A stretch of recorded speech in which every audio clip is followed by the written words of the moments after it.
Hello everyone. This is a small Q&A kind of session which we are having today. With me today on my channel is Advocate Dharan Gandhi from Mumbai. He is a lawyer practicing in direct tax litigation, having his own practice. So, hi Dharan, welcome to my channel. Thank you so much. My pleasure. Yeah, thank you. So, as we all know, recently there have been a lot of issues going on with the faceless procedures relating to assessment appeals which have been introduced in the Income Tax Act, and there are quite a lot of issues surrounding it.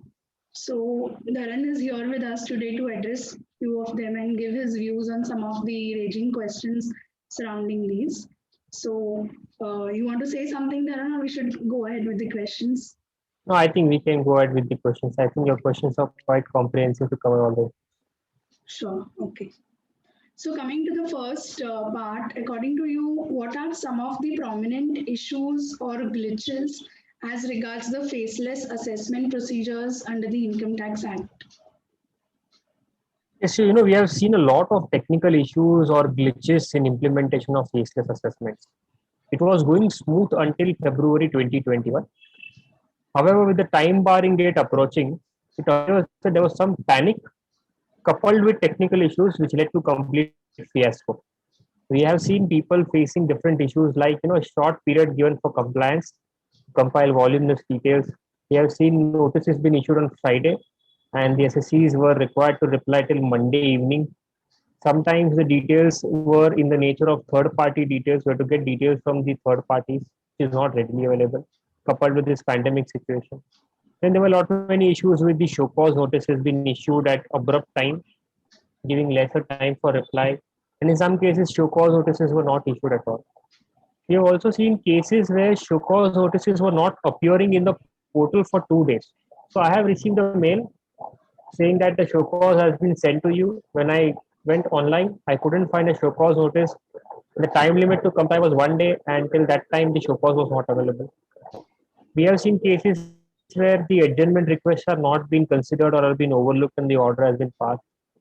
More importantly, the quality of assessments have nosedived contrary to the objective of the scheme. One of the objective of the scheme is to improve the quality of the assessment. But we Right. have seen cases where the quality of issues raised and the entire capital balance has been added because the other party has not replied. We have seen high pitch assessments, the language used in the order, the reasonings given in the order are to say below par.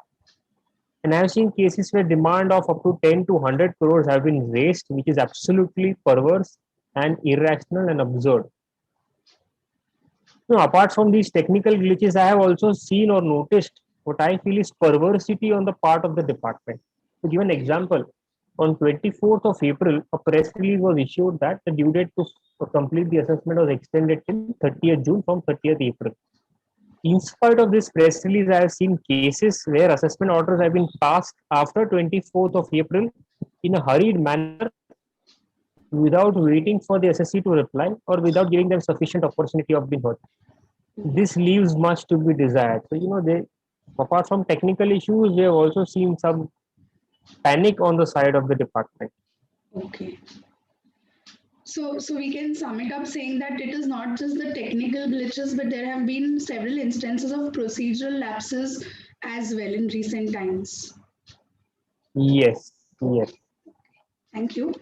The next question is a very conceptual one, and I believe you have deliberated quite a lot on this. So, as we all know, the right of opportunity to be heard is one of the core principles of natural justice.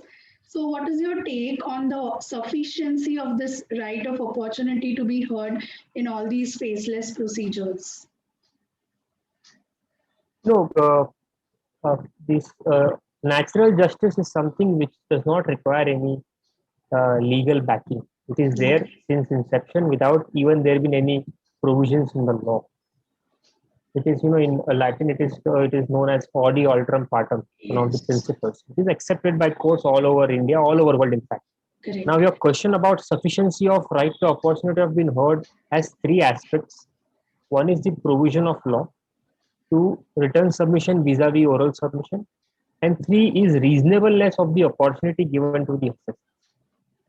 Coming to the first aspect, very smartly the department had amended the definition of the term hearing. In fact, inserted the definition of the term hearing in clause 23C of section 2 to include communication of data and documents through electronic mode. So not only oral hearing, but hearing also includes communication through electronic mode via emails, etc. Now, the main motive of faceless assessment was to impart transparency, and which is mainly achieved by making the communication return in place of oral, so that there is no physical touch or contact between the department and the assessor. Nothing wrong as such in this system. In fact, for the first time, the Act has a provision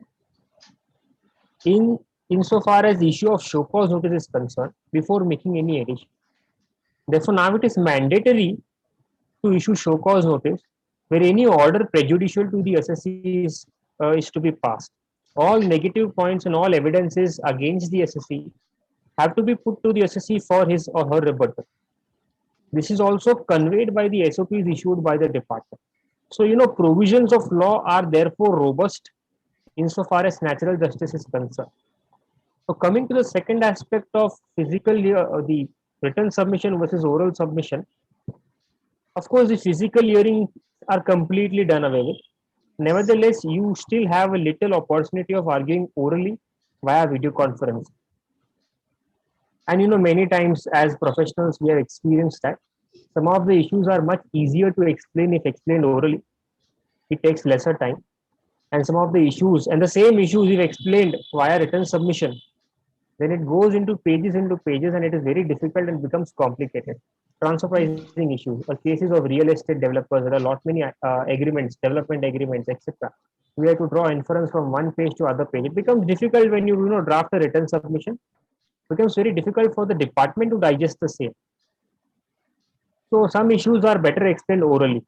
However, under the new faceless assessment scheme under section 144B of the Act, everything is in writing. The only place where you get a little relief is where a show cause notice is issued to the assessee, and assessee can ask for oral hearing. Now here the tricky point is you don't have a right of oral hearing. What you can do is only request for oral hearing. The discretion to allow it is in the hands of Principal Chief Commissioner of Income Tax in charge of the regional e-assessment center. They have prescribed certain conditions. If your request for oral hearing falls within the condition prescribed, then you are eligible to get a video conference.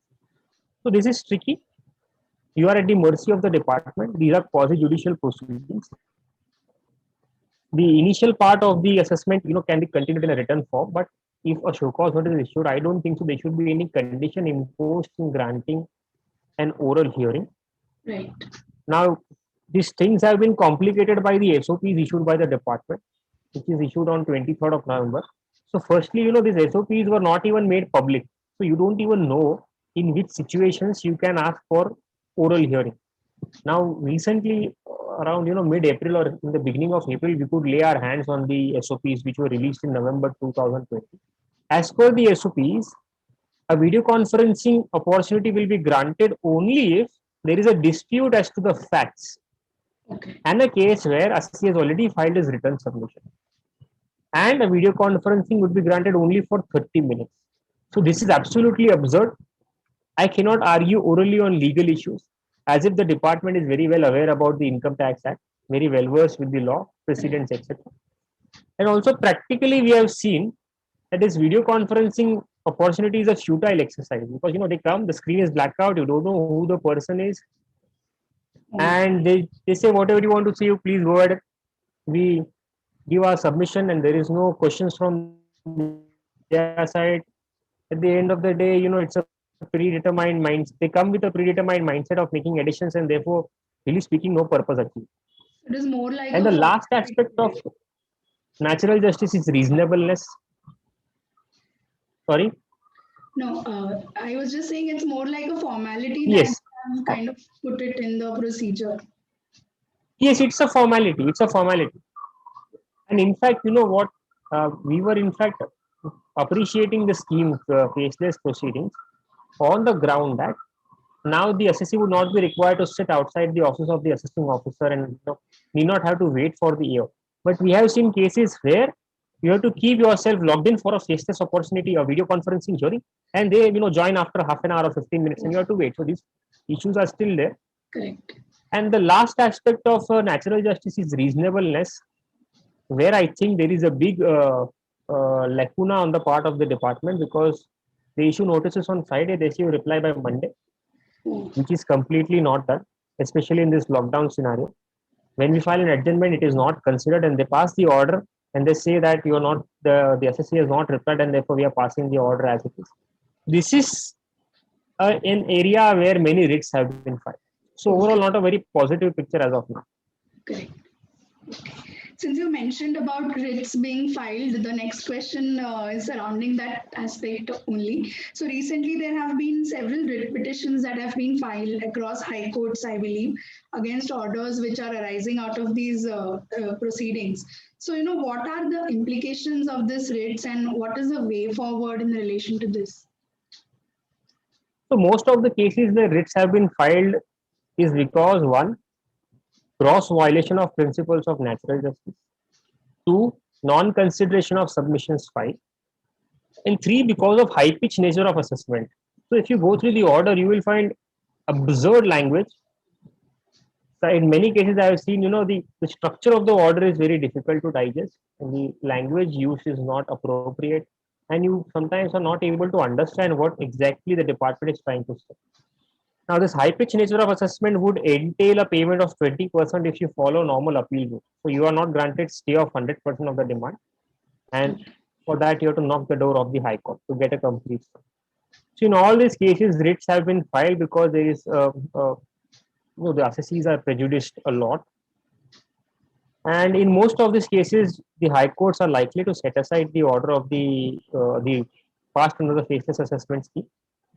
And we already have judgments of the Madras High Court and Delhi High Court where they have set aside the order passed by the assessing officers under faceless assessment scheme, and they have to redo the assessment. The important thing to be seen is where it has been set aside to give opportunity of hearing to the assessee. How is the department going to proceed? If they are going to follow the same procedure, then again it's a futile exercise of sending it back to the AO. So the time limit is 30th June. We'll have to wait and watch what happens after it has been set aside to the assessing officer. Okay, fine.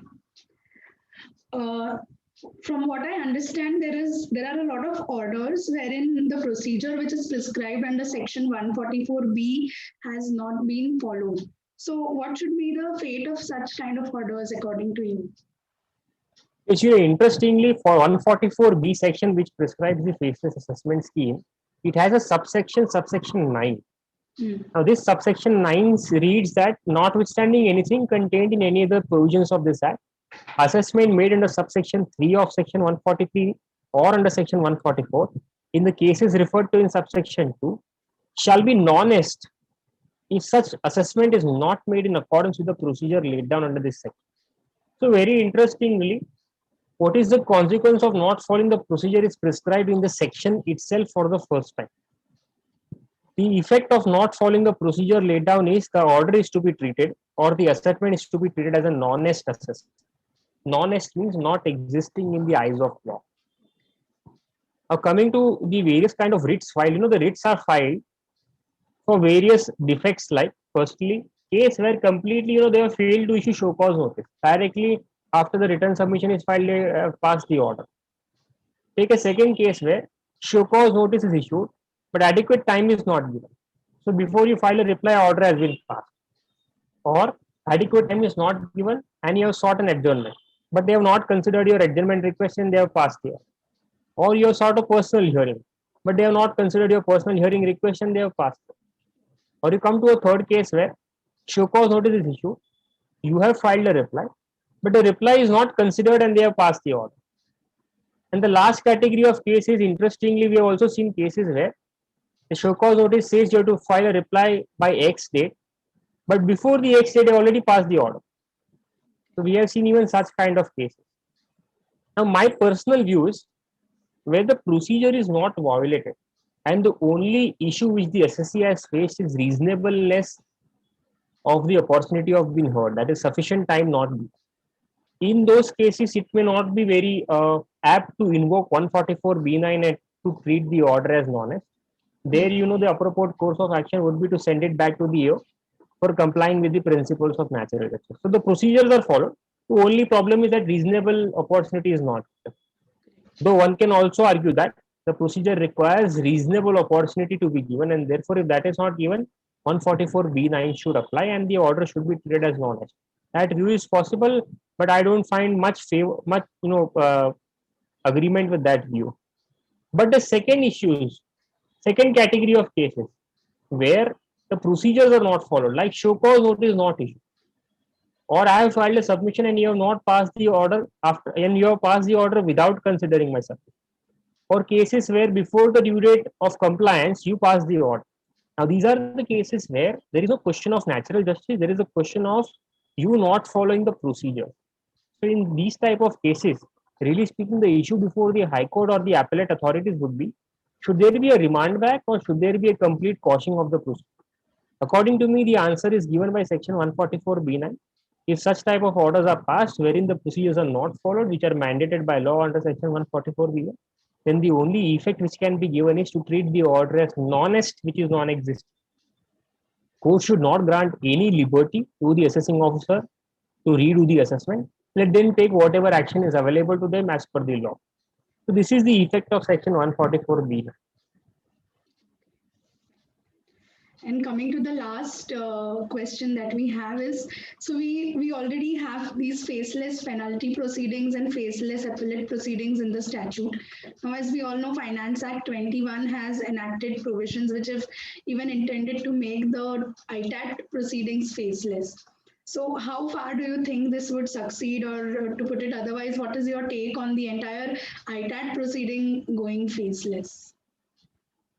So, considering the recent experiences in the faceless assessment proceedings, I think it would be really difficult to cope up with firstly faceless penalty proceedings. Penalty is a serious issue. It is having serious repercussions.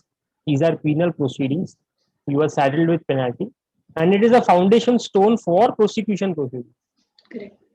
So, if the same fate is to follow in case of faceless penalty proceedings, that is, if the show cause notice is not going to be issued or appropriate time is not going to be provided, I find it very difficult for these proceedings to survive at the higher appellate forums. Apart from the fact that serious prejudice would be caused to transition to faceless era, there is bound to be certain technical glitches, but over a period of time it will phase out. If that is so, I don't find an issue. But if as I already spoke earlier, there is some perversity on the part of the department. If that intention is not going to change, if that approach is not going to change, then we are in for a big task. So yes, faceless penalty, again we have to face faceless penalty proceedings, which will be a difficult task. Coming to faceless appeals at the first appellate level, I don't positively relate to this concept of faceless appeals. If as a lawyer or as a counsel, if I don't know who the other person is, who the judge sitting opposite me is, very difficult for me to argue my case. Especially when the person who is listening my case is the very employee of the very same department, and therefore there will be no confidence left. In fact, we have seen in recent times where the CBDT had officially issued instructions to give higher points to a CIT appeal for passing orders in favor of the revenue. And the Bombay High Court was pleased to quash that instruction given by the CBDT in the case of Chamber of Tax Consultants, which is CBDT. So if these are the issues and the person sitting or adjudicating the appeal is from the department, and if I don't know who the person is, very difficult to build that confidence. This is coupled with the fact that there are now provisions for review of order passed by one CIT appeal by another CIT. So it is beyond me to think that an order passed by one of the judges will be reviewed by other judges. It is something which I have never seen in my lifetime. So this is disastrous according to me. And lastly, again, the faceless appellate proceedings before CIT appeal, that is the first appellate proceedings. are based on the same lines and are based on the same procedures as given in faceless assessment procedure. That is, the entire communication would be written and oral opportunity only if I request and if it fits within the prescribed criteria. So, there has to be some line of distinction between faceless appellate proceedings and faceless assessment. You cannot equate both of them. Appellate proceedings is where an assessee has filed an appeal agreed by the order of lower authority. An assessee has to put forward his case, he has to argue his matter. So if he is not given the liberty to argue the matter in the manner in which he wants to argue, then really speaking, you are not providing him sufficient opportunity of being heard. So this is a big negative. And this problem gets escalated because the assessments are faceless, there is no oral hearing. CITF will become faceless, there would be no oral hearing. And the first time my voice would be heard, hopefully be heard, would be before the ITAT, which is the last fact-finding authority. So, dangerous proposition. See a lot of litigation erupting because of these procedures, and most of the issues would be not granting sufficient opportunity of being heard. And the last point of faceless ITAT, it's a complete retrograde step. It's an open court proceeding. There is no issue on accountability or transparency. I don't know what is the logic of converting your last fact-finding authority into a faceless procedure, into a faceless authority. Because then I can go to High Court only if substantial question of law is involved. So I'll not be heard before AO. I'll not be heard before CITF. And the scheme of faceless ITAT is not yet out. But if it is on the same lines, then I'll not be heard by the ITAT also. So it is very strange. I have a lot to say about faceless ITAT, but let us save it for some other time. Sure. So I think just to sum it up, I think the two takeaways from this would be the litigation surrounding the faceless procedures is all because of the chaos surrounding the reasonableness of opportunity being heard for one, and secondly the discretionary nature of that power being given to the assessing officers. Am I right to put it that way? Just to Yes, and also the kind of orders which we have seen. I have seen orders where, in case of an agent, instead of only assessing the commission, the entire receipt is treated as his income without giving any deduction of the amount passed over by the agent to the principal. And the demand raised is more than his turnover. So I've seen such type of cases. So really speaking, one of the objective of faceless assessment was to bring accountability. I don't know how they are going to implement accountability, because if I don't know who the officer who has passed this order, or who is the officer who has reviewed the order, or this order has gone through which authorities, so I don't know how they will be made accountable for the actions for such kind of orders. correct. So yes, complete fiasco at this stage. I would say it is a complete fiasco, considering the fact number of writ petitions have been filed before the High Court. Even the High Court is seized of the matter, and number of cases stay has been granted. Right. So yes, a difficult time ahead, I would say. And as far as the ITAT being faceless goes, it sounds to be a precarious scenario, but I think we should wait for the guidelines to come in that regard. Yeah, And, so premature to comment. true. But if it is on the same lines as CIT appeal and AO, then we are in for a big difficulty. Okay. Thank you so much, Dharan, for sharing your views on the topic. And thanks a lot. Yeah. My pleasure. Thank you so much for inviting. That's it, Prachi.